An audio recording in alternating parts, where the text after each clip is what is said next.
Let's get ready to throw down.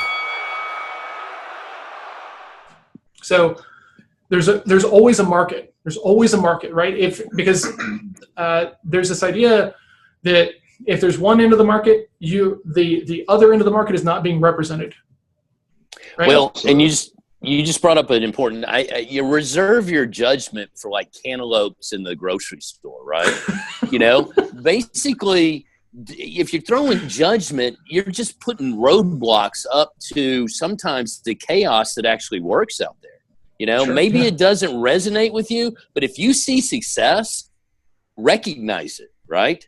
And it may not make sense, but if you see it working, just because it doesn't make sense to you doesn't mean that, because we've seen, like you say, lesser products really fly off the shelf for unknown reasons sometimes to me. People are just out there doing a good job with them.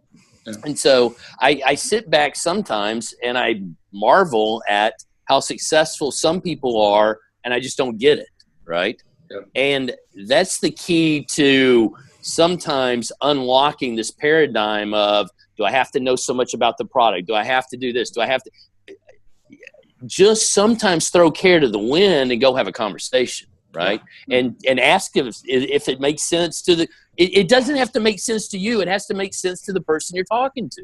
That's the nugget right there, right? Because the inverse of that is also true.